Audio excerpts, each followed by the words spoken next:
Good morning. ഇന്നത്തെ current അഫയേഴ്സിലേക്ക് പോകാം. ഇന്ന് ഫെബ്രുവരി 1 ആണ്. ഫെബ്രുവരി 1 ന്യൂസ് പേപ്പർ നമ്മൾ എടുക്കുമ്പോഴത്തേക്ക് ഫെബ്രുവരി 1 ന്യൂസ് പേപ്പറിൽ NSSOയെ കുറിച്ചൊരു ന്യൂസ് ഉണ്ട്. NSSO national sample survey organisation. NSSO national sample survey organisation. ഒപ്പം തന്നെ അതിൽ നിതി ആയോഗിന്റെ വൈസ് ചെയർമാന്റെയും നിതി ആയോഗിന്റെ സിഇഒയുടെയും ഫോട്ടോ ഹിന്ദുവിന്റെ ഫ്രണ്ട് പേജിലുണ്ട്. നിതി ആയോഗിന്റെ വൈസ് ചെയർമാൻ രാജീവ് കുമാറാണ്. നിതി ആയോഗിന്റെ vice chairman, national institution for transforming India NITI Aayog, അതിന്റെ വൈസ് ചെയർമാൻ രാജീവ് കുമാർ, നിതി ആയോഗിന്റെ സിഇഒ അമിതാഭ് കാന്ത്. അവർ രണ്ടുപേരുടെയും ഫോട്ടോ ന്യൂസ് പേപ്പറിൽ ഉണ്ട്. പിന്നീട് 2017-18 അതായത് ലാസ്റ്റ് ഫിനാൻഷ്യൽ ഇയറിൽ, ഇപ്പോഴത്തെ ഫിനാൻഷ്യൽ ഇയർ 2018-19 ആണ്.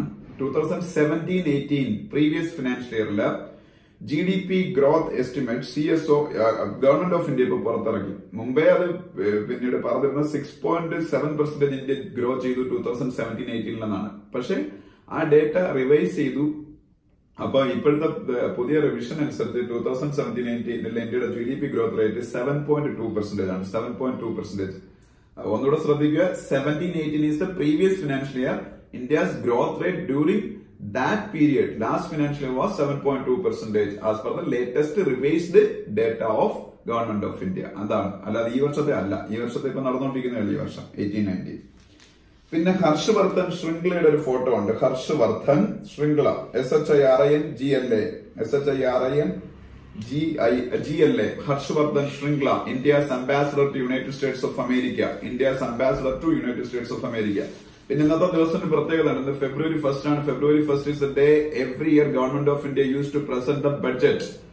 ഫെബ്രുവരി 1 ആണ് ഇന്ത്യയുടെ യൂണിയൻ ബഡ്ജറ്റ്, സെൻട്രൽ ഗവൺമെന്റിന്റെ ബഡ്ജറ്റ് വരുന്നത്. But this year it's an election year, so government of India is going to present vote on account instead of a full budget. Vote on account അത് ഇന്നാണ് വരുന്നത്, ഫെബ്രുവരി 1. vote on account അത് ഞാൻ ഇന്നലെയൊക്കെ discuss ചെയ്തതാണ്. ഇന്നാണ് അത് പിന്നീട് പ്രസന്റ് ചെയ്യുന്നത്.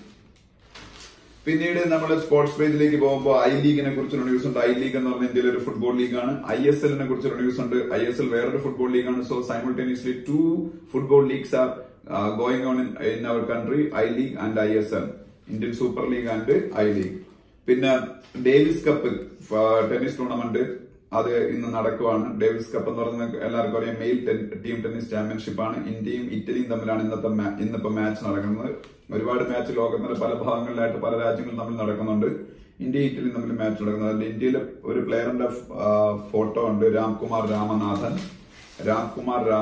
ഇന്ത്യയുടെ ഒരു മെയിൻ പിന്നീട് ടെന്നീസ് പ്ലെയർ ആണ്, സിംഗിൾസ് ടെന്നീസ് പ്ലെയർ ആണ്. അതുപോലെ അതിനടുത്ത പേജിലേക്ക് പോകുമ്പോൾ ക്രിക്കറ്റിനെ കുറിച്ചുണ്ട്. ക്രിക്കറ്റില് ഒരു കാര്യം നമ്മൾ അറിയേണ്ടത്, മിതാലി രാജ് ഇന്ത്യയുടെ ഏറ്റവും ബെസ്റ്റ് വുമൻ ക്രിക്കറ്റേഴ്സിലെ ഒരാളാണ്. വേൾഡിലെ ഏറ്റവും കൂടുതൽ റൺസ് വൺ ഡേ ക്രിക്കറ്റിൽ നേടിയ വുമൻ ക്രിക്കറ്ററാണ്. വേൾഡിലെ ഏറ്റവും കൂടുതൽ റൺസ് വൺ ഡേ ക്രിക്കറ്റിൽ നേടിയ വുമൻ ക്രിക്കറ്ററാണ്. അവർ പുതിയൊരു ഹിസ്റ്ററി ക്രിയേറ്റ് ചെയ്യാൻ പോകുന്നു. She is the first woman cricketer to achieve 200 matches.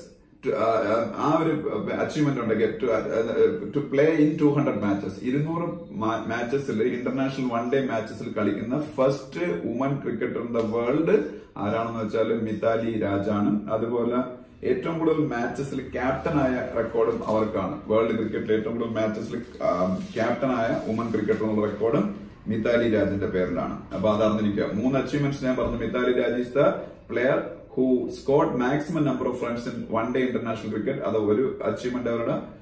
അതുപോലെ മിതാലി രാജ് തന്നെയാണ് 200 മാച്ചസ് പ്ലേ ചെയ്ത first international woman cricketer.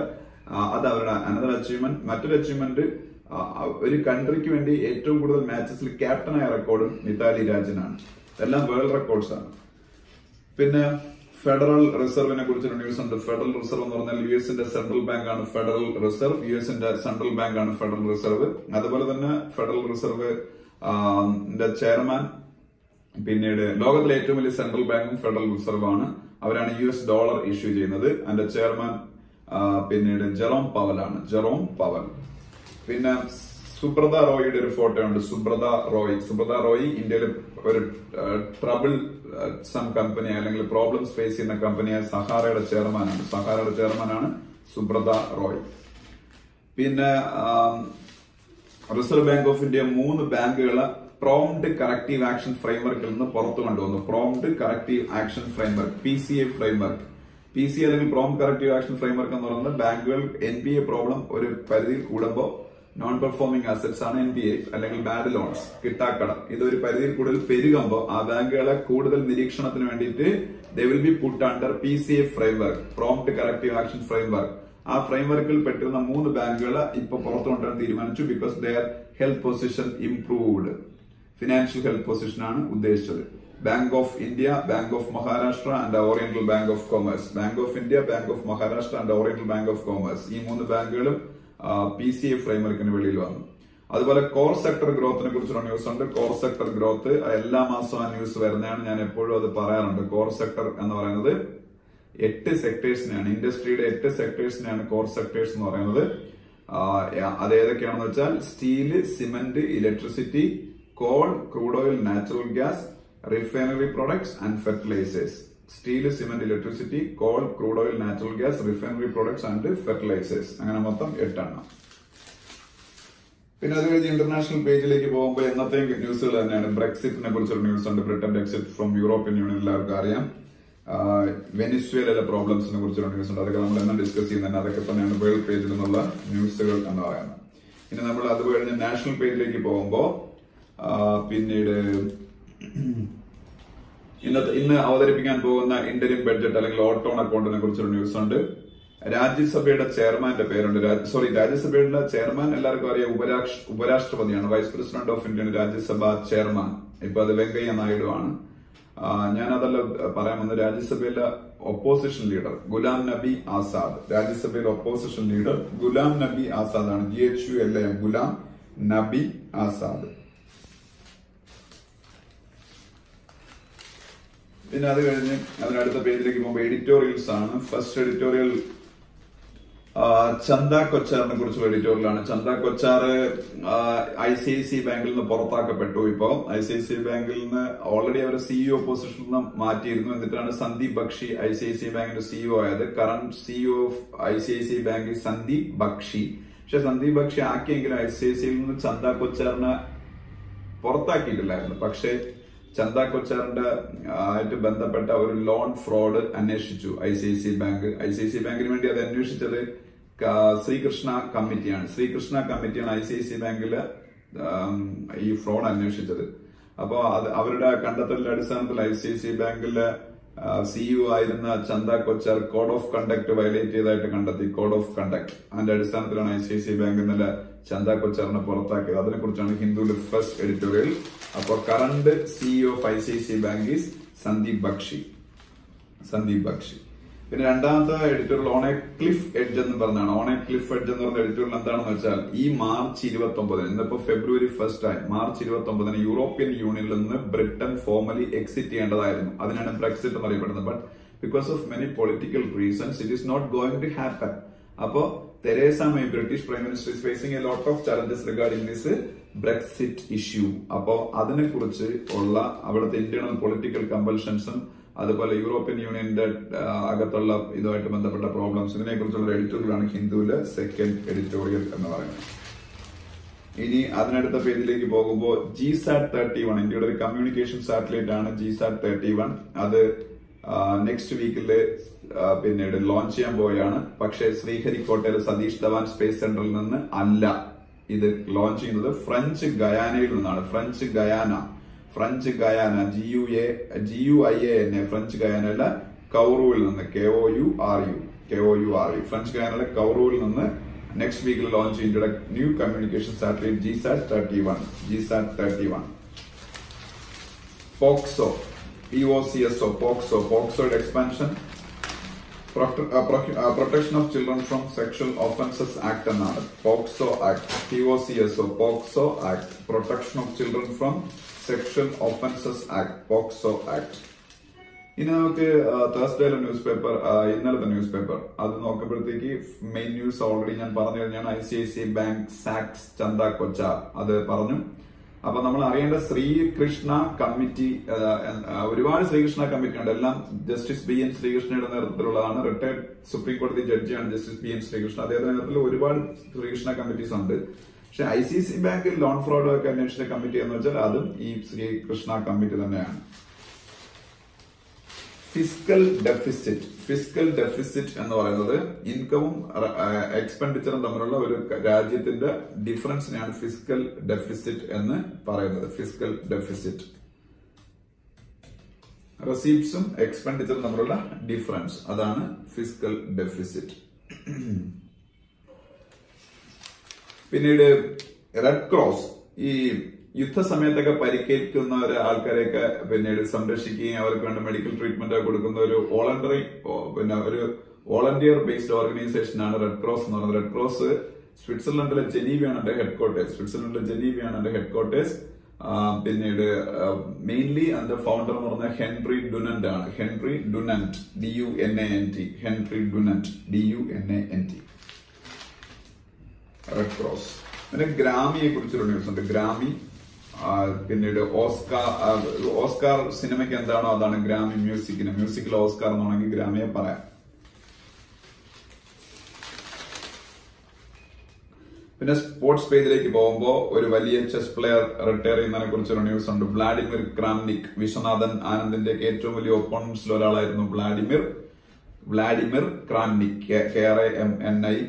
KRAMNIK Vladimir Kramnik. അതുപോലെ ടോപ്സിനെ കുറിച്ചൊരു ന്യൂസ് ഉണ്ട്. TOPS TOPS full capital letters TOPS ടോപ്സിന്റെ expansion target Olympic podium scheme എന്നാണ്. ടോപ്സ് എന്താണെന്ന് വെച്ചാൽ ടാർഗറ്റ് ഒളിമ്പിക് പോഡിയം സ്കീം എന്നാണ്. ടോപ്സ് അല്ലെങ്കിൽ ടാർഗറ്റ് ഒളിമ്പിക് പോഡിയം സ്കീം എന്താണെന്ന് വെച്ചാൽ ഇന്ത്യയില് മെഡൽ നേടാൻ ഒളിമ്പിക്സിൽ മെഡൽ നേടാൻ സാധ്യതയുള്ള താരങ്ങള് ഇന്ത്യയുടെ ഗവൺമെന്റ് ഓഫ് ഇന്ത്യ അവർക്ക് വേണ്ട ഫിനാൻഷ്യൽ സപ്പോർട്ട് കൊടുക്കുന്ന ഒരു പ്രോഗ്രാമാണ് tops target Olympic podium scheme. ഇന്ത്യയുടെ സൈന നെഹ്വാൾ, PV സിന്ധു, K ശ്രീകാന്ത് പോലുള്ള ബാഡ്മിന്റൺ പ്ലേയേഴ്സ് ഒക്കെ അതിന്റെ അകത്ത് ഇൻക്ലൂഡ് ആണ്. Because they are all having the potential to win an Olympic medal. അങ്ങനെ ഗവൺമെന്റ് ഓഫ് ഇന്ത്യക്ക് തോന്നിക്കഴിഞ്ഞാൽ they will get different kinds of support from the government to achieve their dream.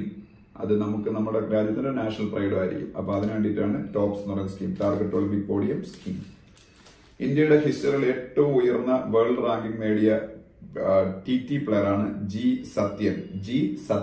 SATHIYAN. G Satyan ഇപ്പോ world റാങ്കിങ്ങിൽ 28 ആണ്. World റാങ്കിങ്ങിൽ top 30 അകത്ത് വരുന്ന ആദ്യത്തെ ഇന്ത്യൻ TT പ്ലെയർ ആണ് സത്യൻ. അദ്ദേഹം ഇനി എയിം ചെയ്യുന്ന വേൾഡിലെ ടോപ്പ് 20 പ്ലേയേഴ്സിൽ ഒരാളാകാനാണെന്നാണ് അദ്ദേഹം പറയുന്നത്. അപ്പൊ വേൾഡില് ഇപ്പൊ 28th റാങ്ക്ഡ് ആണ്. ആ 28th റാങ്ക് എന്ന് പറയുമ്പോൾ നമുക്ക് അത്ര വലിയ അച്ചീവ്മെന്റ് ആയിട്ട് തോന്നുന്നില്ല. ബട്ട് സ്റ്റിൽ ഒരു ഇന്ത്യക്കാരനും ഈ വേൾഡിലെ ടോപ്പ് 30 റാങ്കിന് അകത്തുള്ള ഒരു റാങ്ക് നേടിയിട്ടില്ല. ഫോർ ദ ഫസ്റ്റ് ടൈം ആണ് സംഭവിച്ചത്. Sathiyan 28th rank player, TT player. SAI sports authority of India director general ആണ് Neelam Kapoor. Sports authority of India സായിയുടെ ഡയറക്ടർ ജനറൽ ആണ് നീലം കപൂർ. പിന്നെ ഇന്ത്യയിലെ ഏറ്റവും വലിയ പ്രൈവറ്റ് സെക്ടർ ബാങ്കാണ് ICICI ബാങ്ക്. ഇന്ത്യയിലെ ഏറ്റവും വലിയ രണ്ടാമത്തെ ബാങ്കും ICICI ബാങ്ക് ആണ് after State Bank of India. And it's a systematically important bank as declared by Reserve Bank of India. SIBs എന്ന് പറയും, സിസ്റ്റമാറ്റിക്കലി ഇമ്പോർട്ടന്റ് ബാങ്ക്സ്. അപ്പൊ സിസ്റ്റമാറ്റിക്കലി ഇമ്പോർട്ടന്റ് ബാങ്ക്സ് 3 എണ്ണമാണ് ഇന്ത്യയിൽ. State Bank of India, HDFC and ICICI bank. അപ്പൊ 3 എണ്ണം systematically important banks ആണ്. പിന്നെ ഇത് ഓൾറെഡി ഞാൻ പറഞ്ഞിട്ടുള്ളതാണ്. E-way bill, GST goods and service tax റെജിമില് ഇന്റർ സ്റ്റേറ്റ് ഗുഡ്സ് ട്രാഫിക്കിങ്ങിന് വേണ്ടിയിട്ട് ഉപയോഗിക്കുന്ന ഒരു സംഭവമാണ് E-way bill. Goods and service tax റെജിമില് ഇന്റർ സ്റ്റേറ്റ് ഗുഡ്സ് ട്രാഫിക്കിങ്ങിന് വേണ്ടിയിട്ട് ഉപയോഗിക്കുന്ന ഒരു സിസ്റ്റമാണ് E-way ബിൽ. DIPP ഡിപ്പിന്റെ expansion, department of industrial policy and promotion. DIPP department of industrial policy and promotion. അതിന്റെ സെക്രട്ടറി രമേശ് അഭിഷേക് ആണ്. ഗവൺമെന്റ് ഓഫ് ഇന്ത്യയുടെ ഏറ്റവും പ്രധാനപ്പെട്ട ഒരു ഡിപ്പാർട്ട്മെന്റ് ആണ് ഡിപ്പിന്റെ സെക്രട്ടറി രമേശ് അഭിഷേക്. NTPC ഇന്ത്യയിലെ ഏറ്റവും വലിയ പവർ പ്രൊഡക്ഷൻ കമ്പനി. ഇന്ത്യയിലെ ഏറ്റവും വലിയ പവർ പ്രൊഡക്ഷൻ കമ്പനി. NTPC ഒരു മഹാരത്ന കമ്പനിയാണ്. ഇന്ത്യയിലെ ഏറ്റവും വലിയ പവർ പ്രൊഡക്ഷൻ കമ്പനിയായ NTPC ഒരു മഹാരത്ന കമ്പനിയാണ്. പിന്നെ ഇന്റർനാഷണൽ പേജിലേക്ക് പോകുമ്പോൾ അത് നമ്മൾ ഡിസ്കസ് ചെയ്ത കാര്യങ്ങൾ മാത്രമേ അവിടെ ഉള്ളൂ. അതുകൊണ്ട് ഞാനത് ഒന്നും പറയുന്നില്ല. നാഷണൽ പേജിലേക്ക് പോകുമ്പോൾ സൗദിയുടെ ക്രൗൺ പ്രിൻസ് ഫെബ്രുവരിയിൽ ഈ മാസം ഇന്ത്യ വിസിറ്റ് ചെയ്യാൻ പോകുന്നു. സൗദിയുടെ ക്രൗൺ പ്രിൻസ് ആരാണെന്ന് എല്ലാവർക്കും അറിയാം. മുഹമ്മദ് ബിൻ സൽമാൻ. MBS എന്ന ഷോർട്ട് ഫോമിൽ വേൾഡിൽ അറിയപ്പെടുന്ന Muhammad bin Salman is the Crown Prince of Saudi Arabia and he is going to visit India in this month of February. അപ്പോ അത് മറ്റൊരു ന്യൂസ് ആയിട്ടുണ്ട്. അതുപോലെ Russian ambassador to India Nikolay Kudashev, NIKOLAY, Nikolay Kudashev, KUDASHEV. Nikolay Kudashev is the Russian ambassador to India. റഷ്യയുടെ കയ്യിൽ നിന്ന് നമ്മൾ ഇപ്പോൾ വാങ്ങാൻ പോകുന്ന എയർ ഡിഫൻസ് സിസ്റ്റമാണ് S-400. റഷ്യയുടെ കയ്യിൽ നമ്മൾ വാങ്ങാൻ പോകുന്ന എയർ ഡിഫൻസ് സിസ്റ്റമാണ് S-400. റഷ്യയുടെ കയ്യിൽ നിന്ന് വാങ്ങാൻ പോകുന്ന എയർ ഡിഫൻസ് സിസ്റ്റം S-400. പിന്നെ നമ്മളുടെ SC/ST കമ്മ്യൂണിറ്റീസിലുള്ള ആൾക്കാർക്ക് അഗെയിൻസ്റ്റ് ആയിട്ടുള്ള അട്രോസിറ്റീസ്, അവർക്കെതിരെയുള്ള കുറ്റകൃത്യങ്ങൾ തടയുന്നതിന് വേണ്ടിയിട്ട് അവർക്ക് വേണ്ടി മാത്രമുള്ള നിയമമാണ് ഷെഡ്യൂൾഡ് കാസ്റ്റ്, ഷെഡ്യൂൾഡ് ട്രൈബ്സ് ബ്രാക്കറ്റില് prevention of atrocities act 2018. Scheduled caste, scheduled tribe ബ്രാക്കറ്റിനകത്ത് prevention of atrocities act 2018. South ആഫ്രിക്കയുടെ പ്രസിഡന്റ് സിറിൽ രാമഫോസ, എല്ലാവർക്കും അറിയാം, because he was the chief guest of Republic Day 2019. Republic Day 2019 chief guest ആയിരുന്നു Cyril Ramaphosa. Cyril Ramaphosa is the president of South Africa. South Africa ഇന്ത്യയുമായിട്ട് strong ഒരു relationship maintain ചെയ്യുന്ന രാജ്യമാണ് പണ്ട് മുതലേ. South Africa ബ്രിക്സിലെ മെമ്പറാണ്. Brazil, Russia, India, China, south Africa. അപ്പൊ ബ്രിക്സിൽ south Africa, India members ആണ്. അതുപോലെ ഇപ്സ എന്ന് പറയുന്ന വേറൊരു ഗ്രൂപ്പ് ഉണ്ട്, IBSA, ഇപ്സ. അപ്പൊ ഇപ്സയിലും ഇന്ത്യയും സൗത്ത് ആഫ്രിക്കയും മെമ്പേഴ്സ് ആണ്. ഇന്ത്യ, ബ്രസീൽ, സൗത്ത് ആഫ്രിക്കയാണ് IBSA. India, Brazil, South Africa, IBSA, ഇതിലൊക്കെ മെമ്പേഴ്സ് ആണ് ഈ രണ്ട് രാജ്യങ്ങൾ. FEMA, foreign exchange management act. FEMA, foreign exchange management act, FEMA. MGNREGA, Mahatma Gandhi national rural employment guarantee act. MGNREGA, Mahatma Gandhi national rural employment guarantee act. അത് എന്താണെന്ന് എല്ലാവർക്കും അറിയാം. ഇന്ത്യയിലെ ഗ്രാമീണ മേഖലയിലുള്ള ആൾക്കാർക്ക് 100 days ജോബ് കൊടുക്കുന്ന സ്കീമാണ് Mahatma Gandhi national rural employment guarantee act, MGNREGA. അതുപോലെ ഇന്ത്യയിലെ പിന്നീട് മെറ്റേണിറ്റി ബെനിഫിറ്റ് ആക്ട് അനുസരിച്ച് ഓർഗനൈസ്ഡ് സെക്ടറിലെ സ്ത്രീകൾക്ക് 27 ആഴ്ചകളിൽ maternity leave with full salary കൊടുക്കണമെന്നാണ് ഗവൺമെന്റിന്റെ നിയമം. മെറ്റേണിറ്റി ബെനിഫിറ്റ് ആക്ട് അനുസരിച്ച് ഇന്ത്യയിലെ ഓർഗനൈസ്ഡ് സെക്ടറിൽ ജോലി ചെയ്യുന്ന സ്ത്രീകൾക്ക് 27 വീക്സ് അവർക്ക് പിന്നീട് 27 അല്ല, it's my mistake, 26 weeks. 26 weeks ആണ്, 26 ആഴ്ചകളാണ് maternity benefit.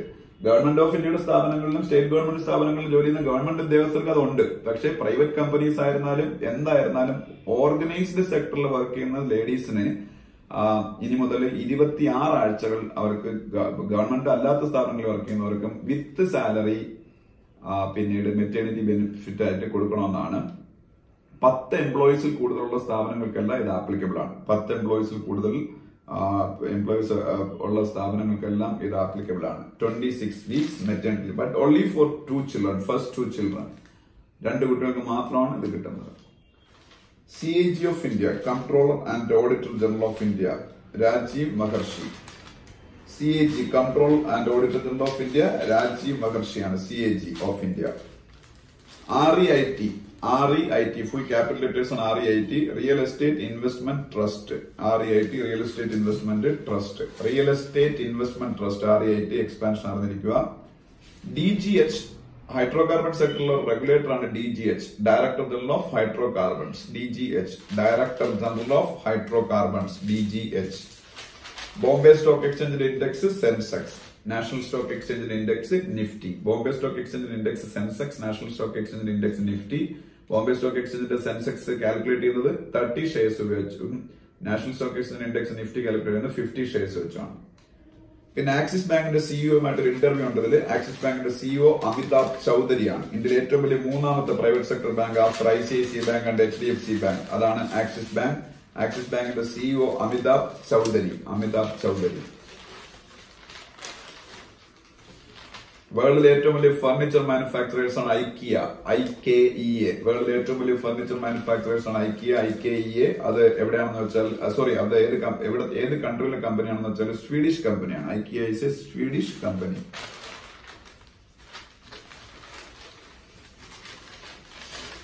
ETF, exchange traded funds. ETF എന്ന് പറഞ്ഞാൽ എക്സ്ചേഞ്ച് ട്രേഡഡ് ഫണ്ട്സ് ആണ്. SGB എന്ന് പറഞ്ഞാൽ സോവറിൻ ഗോൾഡ് ബോണ്ടുമാണ്. ഇപ്പൊ സ്വർണത്തിന്റെ റെക്കോർഡ് വിലയാണ്. ഇപ്പം സ്വർണത്തിന്റെ വില റെക്കോർഡുകളെല്ലാം ബ്രേക്ക് ചെയ്ത് മുന്നോട്ട് പോയിക്കൊണ്ടിരിക്കുകയാണ്. ഇനിയും അത് മുന്നോട്ട് പോകാനാണ് സാധ്യത എന്നാണ് എല്ലാ ന്യൂസ് പേപ്പർ റിപ്പോർട്ടുകളും പറയുന്നത്. സ്വർണമായിട്ട് ബന്ധപ്പെട്ട് ഗവൺമെന്റ് ഓഫ് ഇന്ത്യ ഇറക്കിയ ബോണ്ടിന്റെ പേര് ഏതെങ്കിലും എക്സാം ചോദിച്ചാൽ SGB എന്നാണ് answer. Sovereign gold bond is a bond issued by government of India based on gold base ആയിട്ടുള്ള ഗവൺമെന്റ് ഓഫ് ഇന്ത്യയുടെ ബോണ്ടാണ് SGB, sovereign gold bond. ETF expansion, exchange traded fund. അപ്പൊ ഇത്രയാണ് നമ്മളുടെ കറണ്ട് അഫയേഴ്സ്. അപ്പൊ current affairs even ഇതുവരെ Friday വരെയുള്ള എല്ലാം നമ്മൾ അപ് ടു ഡേറ്റ് ആയിട്ടുണ്ട്. Thank U.